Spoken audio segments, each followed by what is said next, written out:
Hi hello welcome to big TV. నేను మీ గౌతమి. కడలి సత్యనారాయణ గత కొన్ని రోజులుగా ఈమె తెలియని వాళ్ళంటూ లేరు, ఈమె వీడియోస్ కూడా చూడని వాళ్ళంటూ లేరు. అయితే ఈమె మాట్లాడిన మాటలు చాలా మందికి, ముఖ్యంగా అమ్మాయిలకి చాలా ఇన్స్పిరేషన్గా ఉంటూ ఉంటాయి. కొంతమంది స్టేటస్లు పెట్టుకుంటూ ఉంటారు, కొంతమంది వాళ్ళ యొక్క నిజ జీవితంలో కూడా దాన్ని ఇంప్లిమెంట్ చేయాలి అన్నట్టుగా ఆమె మాటలు అనేవి తీసుకుంటూ ఉంటారు.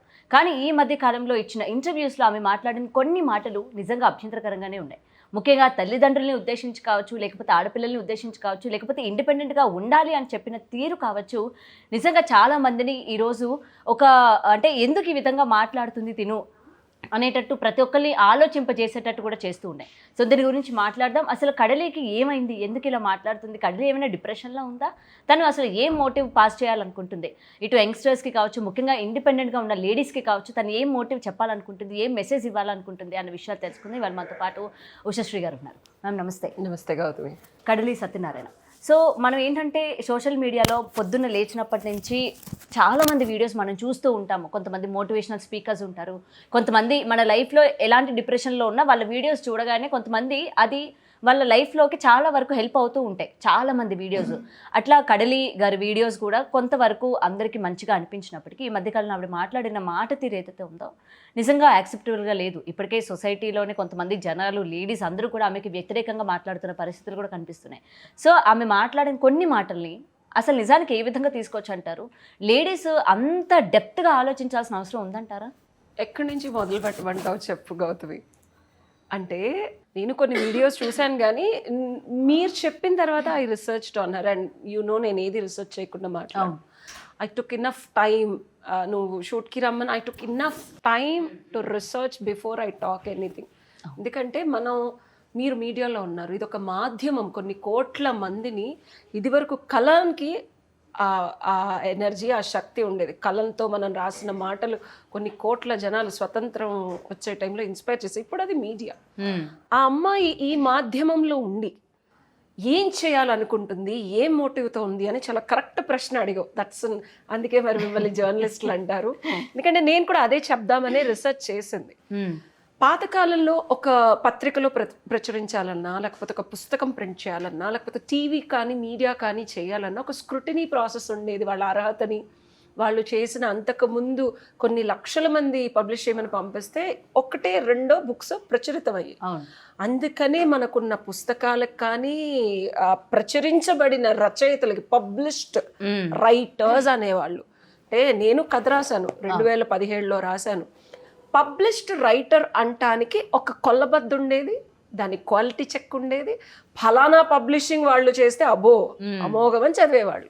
బట్ ఇవాళ రేపు ఈ అమ్మాయి కథనం నేను గమనిస్తే తనొక పబ్లిష్డ్ రైటర్ అని చెప్తున్నారు, అండ్ తను ఒక మోటివేషనల్ స్పీకర్ అని తను చెప్పుకుంటోంది, అండ్ తన వీడియోలు బాగా ట్రెండ్ అవుతున్నాయి అని అంటున్నారు, అండ్ తనని చూసి ఇన్స్పైర్ అయ్యి ఆడవాళ్ళు ఉంటున్నారు అని తను అనుకుంటోంది. ఓకే రైట్, ఫ్యాక్ట్ చెక్స్కి వెళ్దాం ఇప్పుడు. ఓకే, ఇంకొకటి, కడలి గారు, నేను మీ గురించి మాట్లాడే అర్హత ఉంది అని నేను ప్రూవ్ చేసుకోవాలి. ఎందుకంటే సమాజంలో ఒక బాధ్యత గల మహిళగా, అట్లీస్ట్ నేను ఒక అడ్వకేట్గానో ఏదో మీడియాలో నా మాటలు ఒక నలుగురు వింటున్నారు అంటే నేను ఇన్స్పైర్ చేయగలిగే అర్హత తెచ్చుకొని పెంచుకున్నాను. తెచ్చుకొని ఉంచుకోలేదు, ఉండిపోలేదు, ఆగిపోలేదు, పెంచుకుంటున్నాను. నువ్వు గమనిస్తూనే ఉన్నావు నన్ను, are anybody who follow me. So మీరు కూడా ఆ బాధ్యతకి నిబద్ధురాలై ఉండాల్సిన ఆవశ్యకత, అవకాశం మీకుంది, అవసరం ఉంది. కాబట్టి ఈ వీడియో గౌతమి రిక్వెస్ట్ చేసింది, అండ్ బికాస్ బాధ్యత ఉంది, నాకు ఉంది, మీడియా మిత్రులుగా మీకు ఉంది కాబట్టి చేస్తున్నాము. అండ్ నా అర్హతని మీరు తర్వాత శంకించకుండా మాత్రమే ఆమెని అనే అర్హత నాకు ఉంది అనే కాంట్రడిక్టరీ కాన్వర్జేషనల్ కంక్లూజన్కి రాకుండా ఆవిడ చెప్తున్నాను.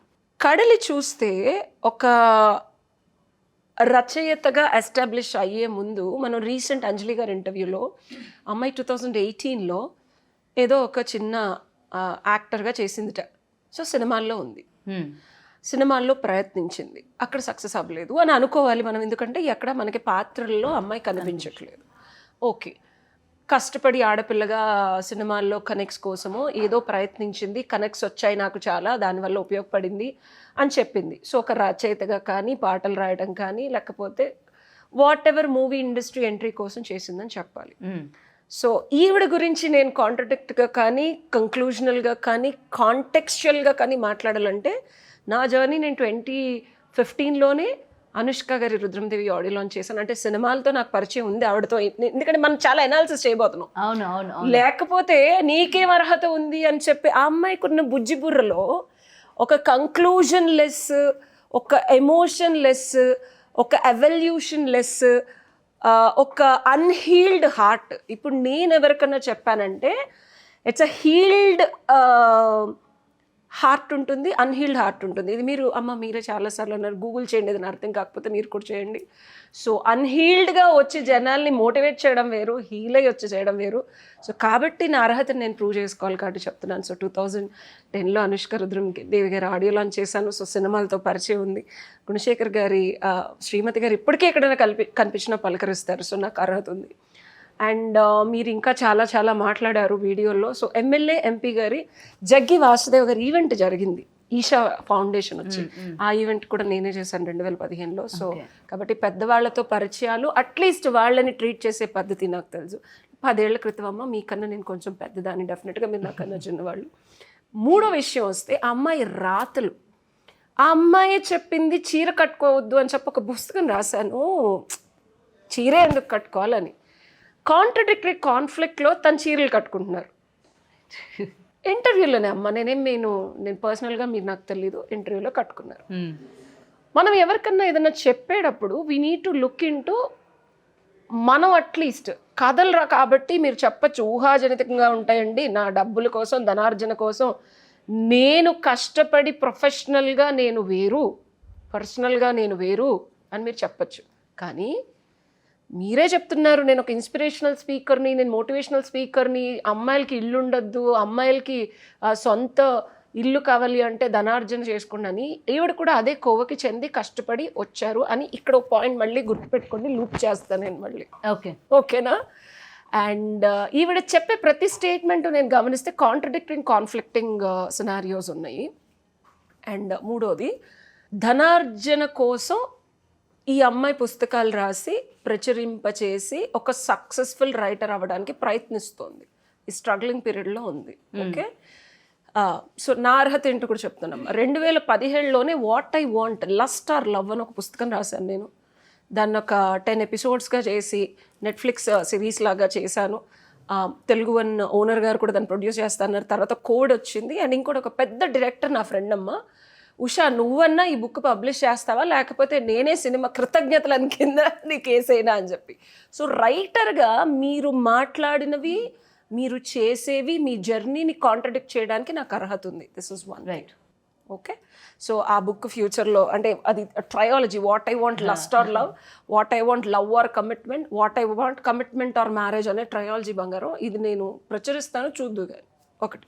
Fourth and the final thing ఏంటంటే, ఏదన్నా మాట్లాడేటప్పుడు ఆలోచించి, ఆచితూచి, అవమానకరంగా అంటే సొసైటీలో ఉన్నాం మనం, కల్చర్ని కానీ, పేరెంట్స్ని కానీ, మనం బతికే ఈ సొసైటీ కాలమాన పరిస్థితిని కానీ అవమానించేలాగా కానీ, అభద్రతా భావం తెలియకుండా జనాల్లోకి చొచ్చుకుపోయే ఆలోచనలు కానీ చేయకుండా ఉండే బాధ్యత ప్రతి పౌరుడికి ఉంటుంది. Yes, we have a freedom of expression as per the constitution law, fundamental right ఉన్నప్పటికీ గౌతమి, ఎవరైతే ఇలా చేస్తారో వాళ్ళని మనం ఖండించాలి.